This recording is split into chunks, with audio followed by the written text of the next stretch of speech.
지난주에 갈라디아서 1장의 말씀을 가지고 두 가지 복음이라는 제목으로 여러분들에게 말씀을 나누었습니다. 바른 복음과 다른 복음. 오늘날의 시대에도 바른 복음과 다른 복음이 뒤섞여 있는 시대라고 할 수가 있습니다. 어느 시대나 마찬가지로 마귀는 복음을 오염되게 만들고 변질되게 만드는 일들을 쉬지 않는 것이죠.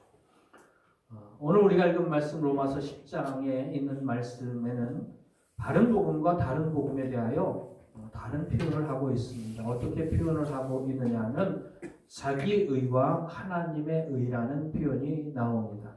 여기서 자기의라고 하는 말 10장 3절 말씀입니다. 하나님의 의를 모르고 자기의를 세우려고 힘써 하나님의 의에 복종하지 아니하였느니라. 여기서 하나님의 의라는 말이 나오고 자기의라는 말이 나옵니다.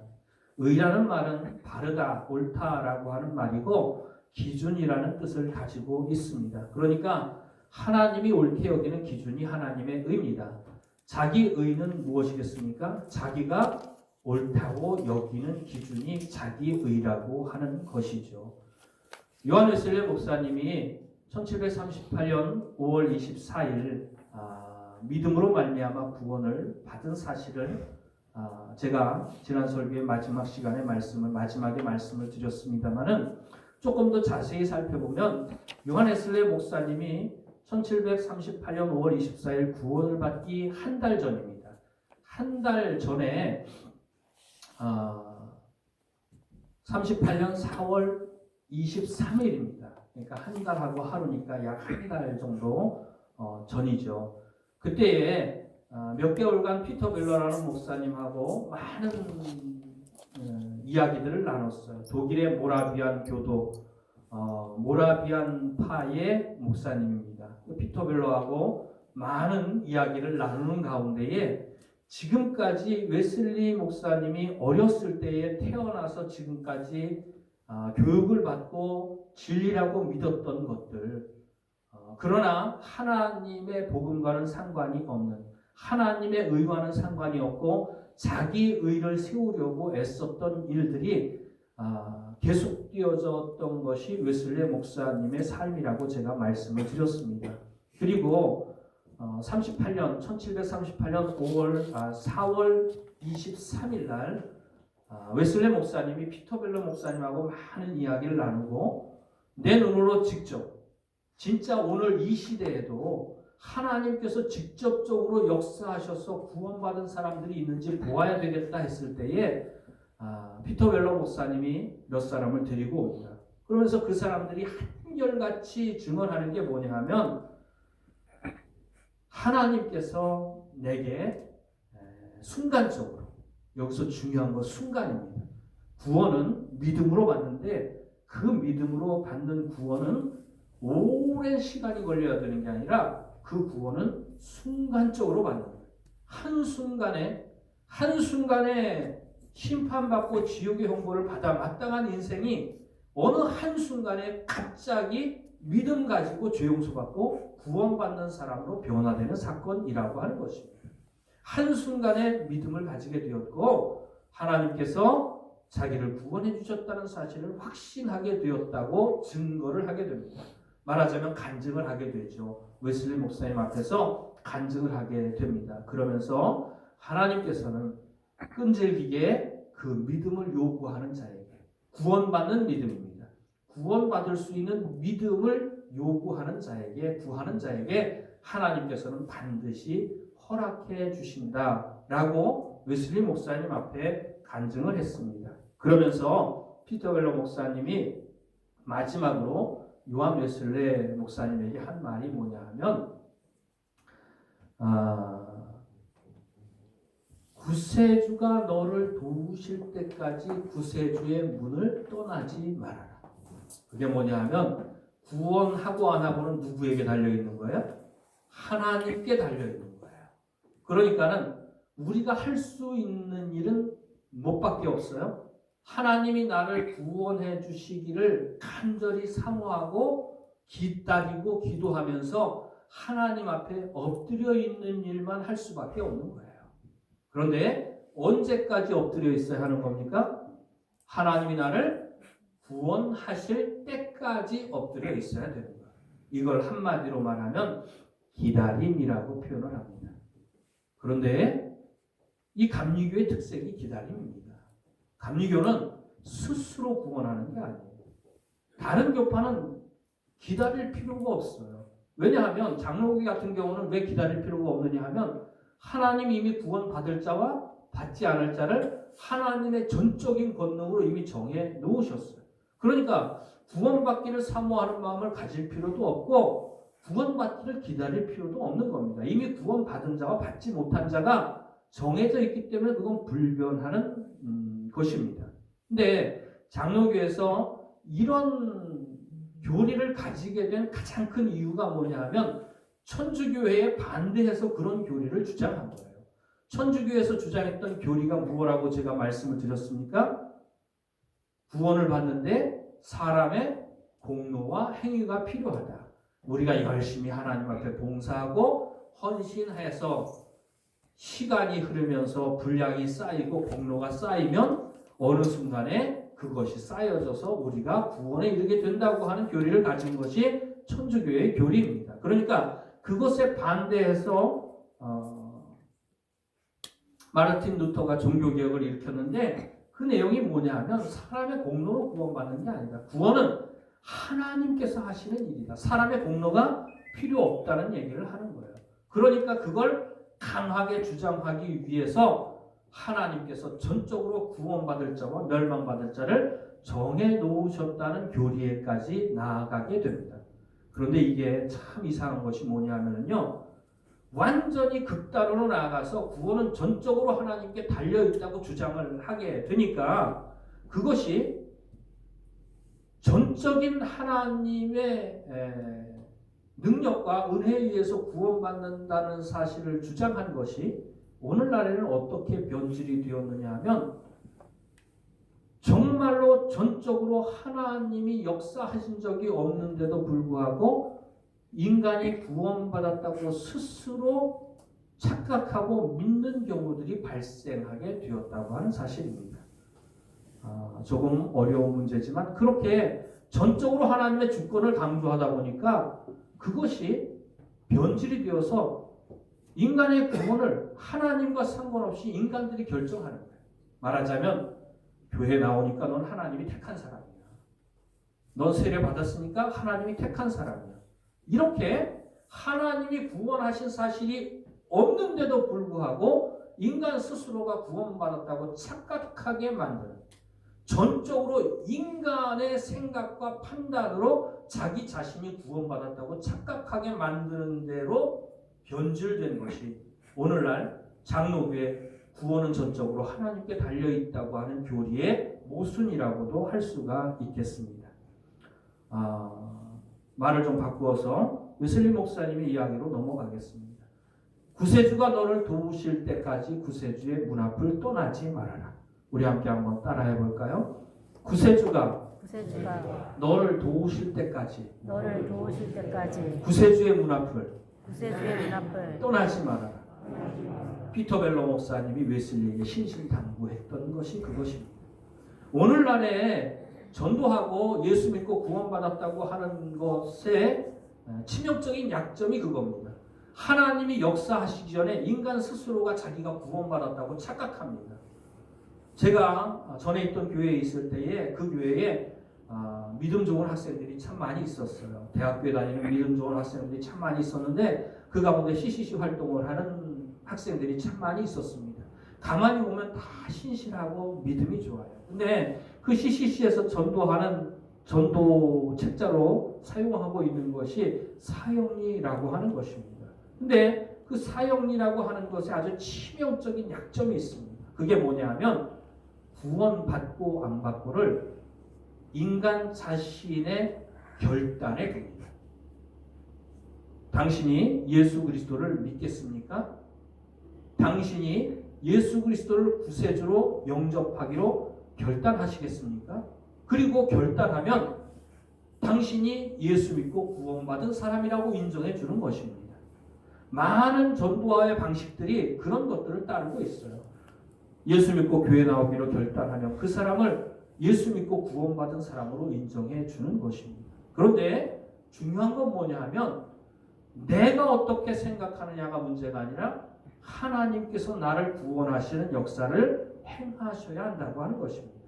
우리가 할 수 있는 일은 하나님이 내게 구원받는 믿음을 주실 때까지 기다려야만 하는 것입니다. 근데 오늘날 기다림이 없어요. 그냥 너는 세례 받았으니까 예수 믿는 사람이야. 너는 교회에 등록되었으니까 예수 믿는 사람이야. 네가 얼마나 교회에 열심히 충성하고 봉사했는지 아니? 그러니까 너는 의심할 바 없이 예수 믿고 구원받은 사람이야 라고 인정을 해주는 겁니다. 그건 누구끼리의 인정입니까? 사람들끼리 인정해 주는 거예요. 구원받았다고 사람들끼리 인정해 주는 것입니다. 감리교의 특징이 뭐냐 하면 따라합시다. 체험과 변화. 체험과 변화. 웨슬리 목사님이 강조한 것이 그 두 가지입니다. 감리교는 체험과 변화입니다. 인간 스스로가 내가 교회 다니니까 구원받았다, 세례 받았으니까 구원받았다가 아니라 그것이 아니라 하나님께서 직접적으로 내게 역사하시는 체험이 있습니다. 이것이 나의 간증이요 나의 찬송이야. 자기 자신 각자가 스스로가 하나님의 그 구원하시는 믿음을 가지고 내 죄가 용서받았다는 확신, 내가 하나님 자녀 되었다고 하는 확신, 내가 언제 죽더라도 천국 갈 수 있다고 하는 그 확신을 가지는 체험이 있는 것입니다. 그리고 그 체험이 있는 사람은 반드시 그 결과로서 삶의 변화가 뒤따라오게 되는 거예요. 반드시 이전과는 전혀 다른 생활로 바뀌어지는 삶을 살게 되는 것이죠. 그 체험과 변화가 감리교의 가장 큰 특색이라고 하는 것입니다. 그런데 장로교는 체험이 없어요. 하나님을 직접적으로 자기 자신이 만난 체험 없이도 내가 구원받았다고 가르치고 주장합니다. 그러니까 감리교는 자기가 구원받은 걸 자기가 알아요, 몰라요? 한번 생각해 보십시오. 간단한 일인데 감리교는 체험과 변화를 강조합니다.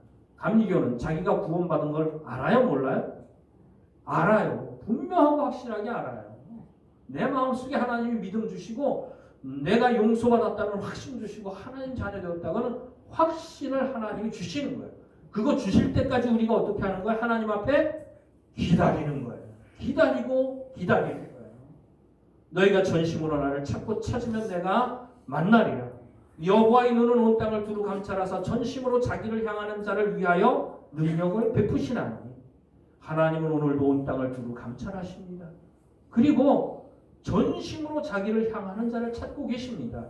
왜냐하면 하나님의 능력을 베풀어 주시기 위해서예요. 그런데 하나님이 역사하시기 전에 우리가 그만둘 때가 얼마나 많습니까? 그러면 장로교는 자기가 구원받은 사실을 자기가 알까요? 모를까요? 몰라요. 왜냐하면 하나님에게 전적으로 달려있기 때문에 그렇습니다. 그러니까 구원받았는데도 이미 구원받았는데도 구원받았다는 사실을 자기가 확신을 못해요. 느끼지를 못해요. 그걸 한마디로 표현하면 이렇게 표현할 수 있습니다. 따라합시다. 조용한 구원. 조용한 구원. 그러니까 장로교의 구원은 조용한 구원입니다. 그러니까 장로교의 예배 가보면 어때요? 예배 시간에 조용합니다. 엄숙합니다. 근데 감리교의 구원은 내가 구원받았다는 사실을 모를 수가 없어요.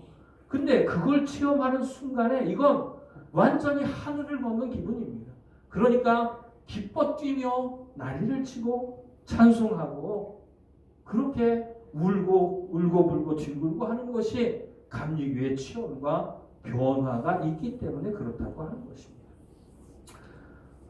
웨슬리 목사님이 계속해서 그렇게 피터 벨러가 구세주가 너를 도우실 때까지 구세주의 문 앞을 떠나지 말아라.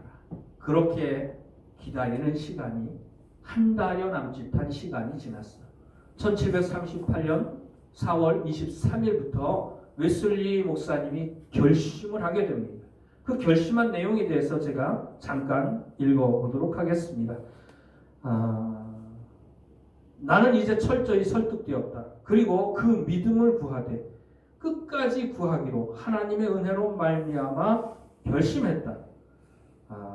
청소년 시절부터 나의 구원의 희망을 근거시켜왔던 나 자신의 의의 행위들을 의지했던 것을 전적으로 내어버리고 그 믿음을 구하기로 결심했다. 자, 이제 여러분들 이게 무슨 뜻인지 아시겠죠?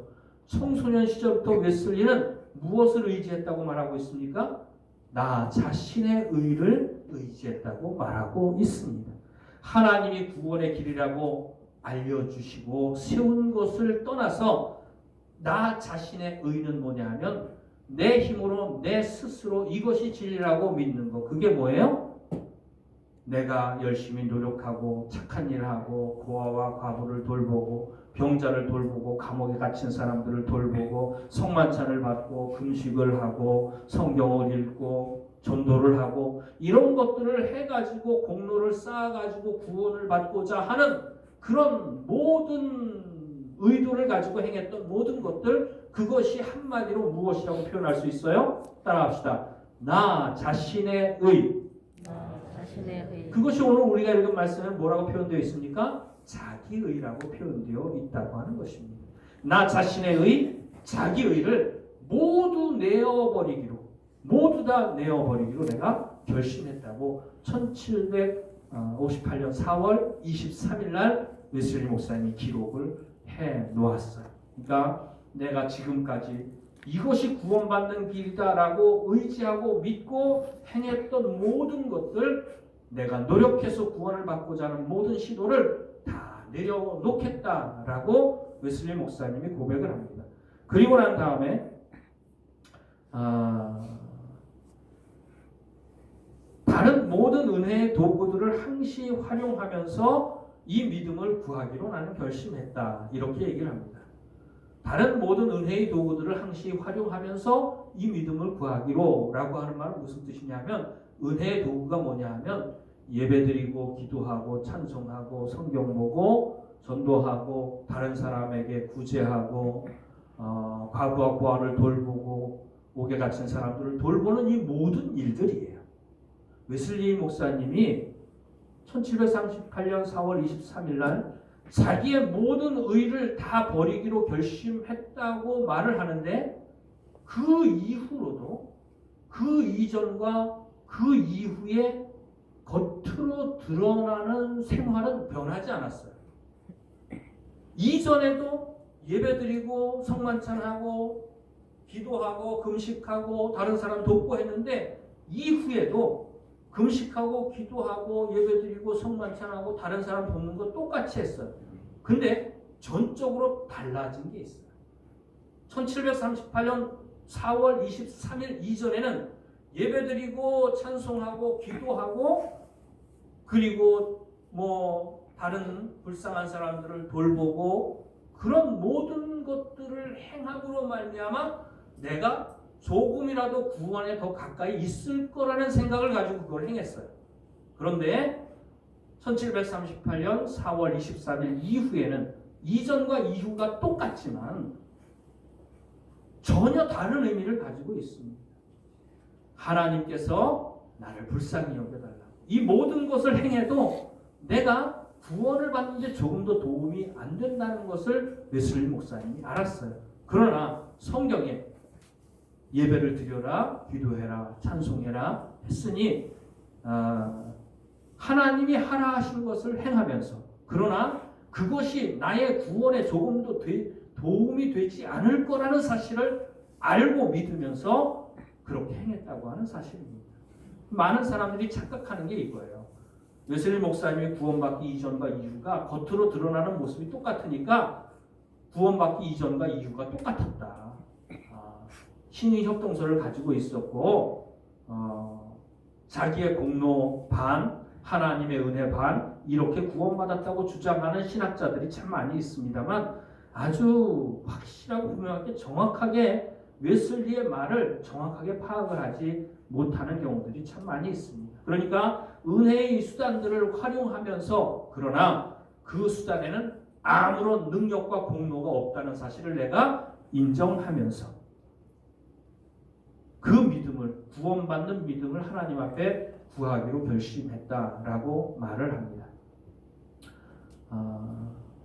조금 생략하고 좀 넘어가지만 이것 때문에 나중에 은혜의 도구를 활용하느냐 하지 않느냐에 따라서 믿음을 전해준 피터 벨로, 모라비안 목사님인 피터 벨로와 나중에 결별하고 갈라지게 됩니다.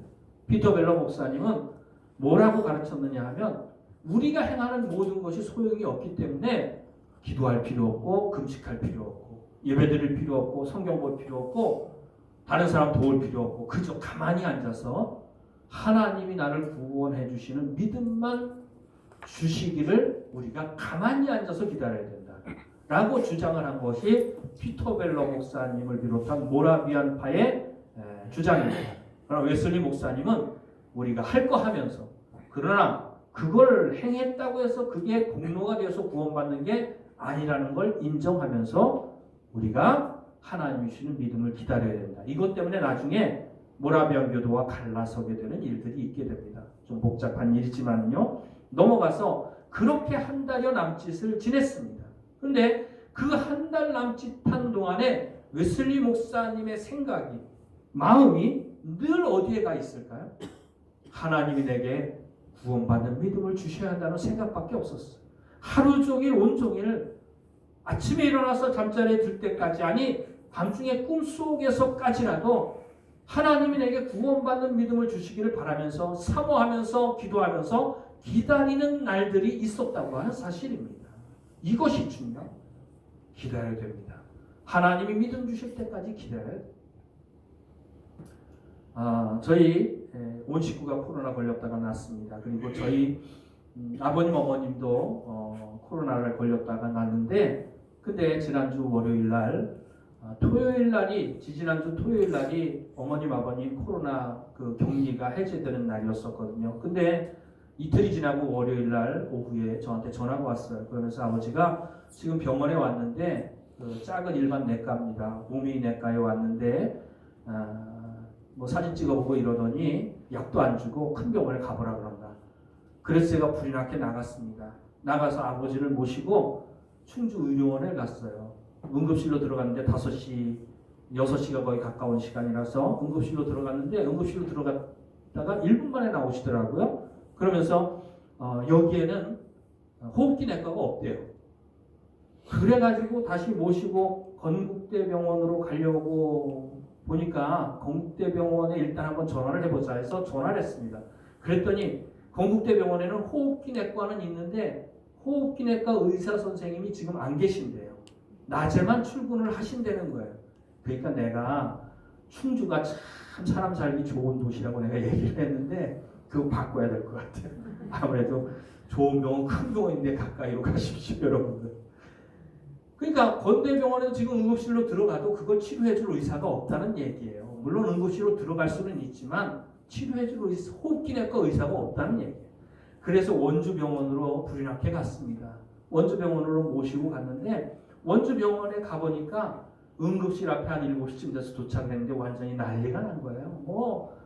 계속해서 앰뷸런스가 들어오고 그런데 우리도 차를 타고 가서 차를 대고 아버지를 내렸는데 옛날 같으면 응급실에 가면은 그냥 응급실에서 접수해가지고 바로 들어가서 침대로 싣고 들어가거든요. 근데 지금 코로나 시국이라서 응급실로 들어가기 위해서는 응급실로 들어가기 위한 절차를 밟아야 돼요. 코로나에 걸렸다가 나은 지 얼마 안 된 사람, 코로나 병력이 있는 사람들은 대기를 해야 됩니다. 그러면서 격리 진찰실로 들어가야 돼요. 격리 병실이 따로 있고 격리 진찰실이 따로 있어요. 코로나로 의심되고 그런 증상들이 있는 사람들, 그 후유증이 있는 사람들은 일반 응급실로 못 들어갑니다. 그러니까 아버님은 일반 응급실로 못 들어가는 거예요. 그러면서 격리 진료실로 들어가서 거기서 진료를 받아야 되고 거기에서 기다리고 있다가 격리병동으로 입원을 하게 되는 거예요. 근데 제가 7시쯤 들어갔는데 아버지가 응급실 앞에 도착을 하니까 거기서 접수를 받는 사람들이 분류를 하는 사람이 있어요. 이거 코로나 환자다, 관계없는 사람이다, 분류를 하는 사람인데 아버지를 보더니 코로나와 관련이 있다고 생각이 되어졌는지 그 손에다가 뭘 갖다 꼽더라고요. 그게 나중에 알고 보니까 산소 포화도를 측정하는 거예요. 집게같이 생겼는데 손에다 꼽아 놓습니다. 근데 그 산소 포화도가 뭐냐 하면 혈액 속에 산소의 양이 얼마나 되느냐를 측정하는 거예요. 근데 그게 100에서 95 사이면 정상입니다. 95에서 90 사이면은 호흡이 가빠지기 시작하는 겁니다. 근데 90 밑으로 떨어지게 되면은 이게 호흡곤란이 되고 생명의 위협까지 오게 되는 거예요. 근데 아버지를 그거를 갖다 꼽았는데 85까지 내려가는 거예요. 그러니까 완전히 호흡곤란의 상태고 생명의 위협의 상태입니다. 그러니까는 아직 접수도 못했는데 산소 탱크 있잖아요. 그거를 큰 거를 옆에다 갖다 놓고 그거에 연결을 해가지고 아버지 코에다가 산소를 공급해주기 시작을 하더라고요. 그러니까 85까지 떨어졌던 게 조금 있으니까는 90, 91, 92 고기를 왔다 갔다 하더라고요. 근데 그러면서 의사가 나와서 설명을 하는데 뭐라고 설명을 해주느냐 하면은 지금 아버지가 코로나 병력이 있고 그 증상이 있기 때문에 일반 응급실로는 못 들어가고 코로나 환자 진료실로 들어가야 된다. 그리고 거기에서 코로나 환자들을 수용하는 격리병동으로 입원을 해야 되는데 격리병동 지금 가득 차 있다. 그리고 진료실에 침상이 4개가 있는데 지금 3사람이 확진이 되어 있는데 병실이 없어서 거기 대기하고 있고 병상이 하나가 있고 거기서 진료받고 있는 사람이 하나가 있는데 그 사람이 코로나로 확진이 되면 병상이 안 빈다. 그러면 한 사람을 진료하는데 지금 코로나 검사 결과도 나와야 되고 진료도 받아야 되는데 한 사람에 한 3시간, 4시간씩 걸린다. 들어가 있는 사람 한 사람, 그리고 우리 아버지 앞에 대기하고 있는 한 사람 한 사람, 그리고 우리 아버지가 들어갈 텐데 지금 앞에 들어간 사람이 코로나로 확진이 안 되고 일반 응급실로 옮긴다고 하더라도 지금 시간이 4시간이 걸릴지 6시간이 걸릴지 8시간이 걸릴지 모른다. 그러니까 지금 이렇게 있다가 앞에 사람이 코로나로 확진이 되면 기다리다 말고 4시간, 5시간, 6시간 기다리다 말고 다른 병원으로 가야 될 수도 있으니까 지금 빨리 다른 병원을 알아봐서 빨리 가는 게 낫다는 거예요. 참 황당하더라고요. 당황스럽더라고요. 그래서 여기저기 전화를 다 해봤습니다. 용인 세브란스에도 전화를 걸어보고 청주에도 전화를 걸어보고 그런데 상황이 다 똑같은 상황이에요. 어딜 가든 다 마찬가지의 상황인데 지금 줄 서 있는데 나중에 병원을 옮겨서 가게 되면 119 불러가지고 산소호흡기 끼워서 병원을 가야 되는데 병원에 가게 되면 어떻게 되는 겁니까? 처음부터 다시 시작이에요. 다시 대기해야 되고 다시 그런 설명을 들어야 될 거예요. 그러면서 다시 옮겨야 될 상황이 있을 수도 있다는 얘기를 다시 들어야 되는 거예요. 알아보다 보니까 가만히 보니까 이게 알아봐서 옮겨서 될 일이 아닌 것 같은 생각이 들어요. 그래서 기다리기로 결정을 했습니다. 옮기다가 시간 다 보내고 나중에 다시 가서 줄 서고 똑같은 상황이 반복될 수도 있으니까 여기서 그냥 기다리자. 그러니까 우린 여기 있겠습니다 했어요. 근데 아버지가 조그만 의자, 그것도 때가 뽀약뽀약 묻었더라고요. 조그만 의자 한 2개, 3개 내놓았어요. 그러면서 환자만 거기 앉을 수 있대요. 아버지가 거기 앉아 계신데 아버지가 허리도 좀 안 좋으시거든요. 근데 한 3시간을 앉아 계시니까는 이게 허리가 아프셔가지고 견딜 수가 없는 거예요. 호흡도 곤란한데도 허리도 아프고 그러니까는 좀 간이 침대라도 하나 내줬으면 좋겠더라고요. 우리 한 사람이 여기 간이 침대라도 하나 내주면 어떻겠습니까? 안 되겠습니까? 얘기했더니 간이 침대도 없다는 거예요. 왜 100% 거짓말이죠? 간이 침대가 없다는 게 말이 됩니까? 제가 병원 생활도 참 많이 해봤는데 남아도는 게 간이 침대인데 그게 없다는 게 말이 안 됩니다. 근데 제 생각에는 만약에 간이 침대를 내어주어서 그 사람을 거기에 눕게 하면 그거 누가 책임져야 되는 거예요? 그때부터 병원에서 책임져야 되는 거예요. 간이 침대를 안 내주는 게 될 수 있으면 보내려고. 왜냐하면 우리 아버지 아니라도 환자는 세고 할 일은 차고 넘치는데 굳이나 거기서 받아야 되겠다는 간절함이 없습니다. 그러니까 가든지 말든지. 그러니까 간이 침대도 안 내주는 것 같아요. 그러니까는 아버지가 좀 누웠으면 좋겠다고 얘기를 하는데 도저히 안 되겠더라고요.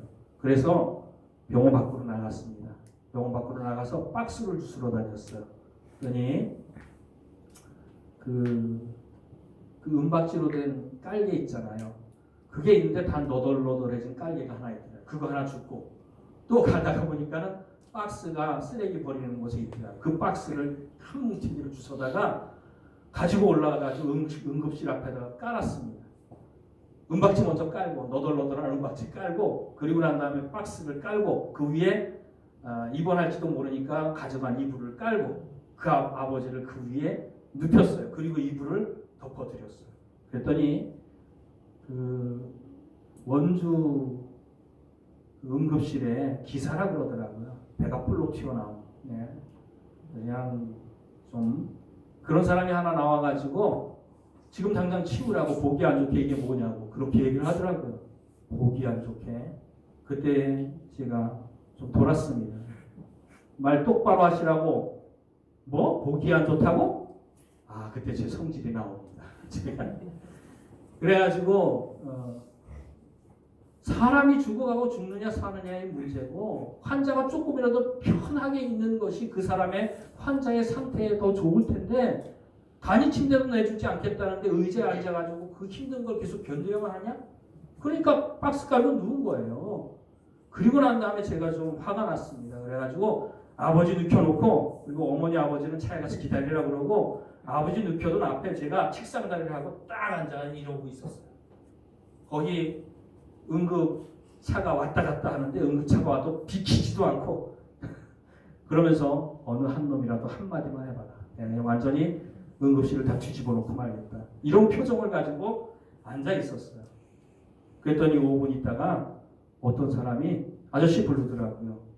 올 다 잘 됐구나. 너 네가 시범 케이스구나 하고 고개를 휙 돌렸더니 아버지 모시고 들어가세요. 이렇게 얘기를 하더라고요. 박스 깐지 5분 만에. 여러분 박스 깔아야 됩니다. 제가 가만히 생각해 보니까 코로나 사태가 벌어진 지가 2년이 됐잖아요. 근데 그동안에 응급실에서 수없이 많은 일들이 있었을 거라고 생각이 듭니다. 근데 그동안에 나 말고 내 앞에 그 전에 박스 깐 사람이 있었을 것 같아요? 없었을 것 같아요? 없었을 것 같아요? 아니에요. 없었을 것 같진 않은데 왜 제 승질 더럽다 그러는 거예요? 찾아보면 승질 좋은 사람 많습니다. 2년이 시간이 지났는데 박스 깐 사람이 있었을 것 같아요. 응급실 사람들이 경험을 했었을 것 같아요. 나 같은 사람을. 그러니까 그 사람들이 서로 간에 얘기하기를 야, 저 또 박스 깔았다. 그게 뭐예요? 간다는 얘기야? 안 간다는 얘기야? 안 간다는 얘기. 죽어도 여기서 죽겠다는 얘기. 기다리겠다는 얘기예요. 들어갈 때까지 격리 진료실로 들어갈 때까지 딴 데 안 가고 죽치고 기다리겠다는 얘기예요. 여러분 구세주가 너를 도우실 때까지 구세주의 문 앞을 떠나지 말아라. 그래야 구원받습니다. 구원은 전적으로 하나님께 달린 거고 하나님께서 주시는 것이지만 누구든지 진실로 간절히 원하는 사람에게는 하나님이 예외 없이 주시겠다고 약속해 주셨습니다. 그 약속의 말씀을 믿고 구세주의 앞을 떠나지 마시기를 바랍니다. 그러면 반드시 구원받는 믿음을 주실 것입니다. 시간이 없어서 다 설명은 못하겠지만 5월 24일 날 그러니까 한 달여 남짓 구원받아야 되겠다는 생각만 했어요. 내내 그 생각밖에 없었어요. 5월 24일 날 아침에 일어나서 또 외출할 때에 또 오후에 저녁에 내키지 않은 마음으로 올더스게이트 거리에 있는 성경 모임에 참석할 때까지 웨슬리의 마음속에서는 늘 무슨 생각밖에 없었어요? 내가 구원받아야 되는데 하나님이 구원받는 믿음을 내게 주셔야 되는데 그리고 기다렸어요. 언제가 될지 모르는 시간이지만 한 달이 될지 두 달이 될지 1년이 될지 모르는 시간이지만 구세주의 앞을 떠나지 않고 하나님이 내게 구원받는 믿음을 주실 때까지 내가 하나님 앞을 떠나지 않겠습니다라고 간절한 마음으로 구했을 때에 하나님께서 웨슬리에게 구원받는 믿음을 허락해 주셨다고 하는 사실입니다. 누구든지 믿기만 하면 구원받습니다. 누구든지 그 믿음을 주실 걸 확신하면서 기다리면 반드시 하나님께서 구원받는 믿음을 주실 줄로 믿습니다. 오늘 이 시대 가운데도 이 교회 가운데도 이 하나님의 의로 말미암아 구원받는 역사가 이 온 땅을 다시 휩쓰는 그 은혜가 저와 여러분 가운데 또 이 세대 가운데 있기를 주의 이름으로 축원을 드립니다. 기도드리시겠습니다.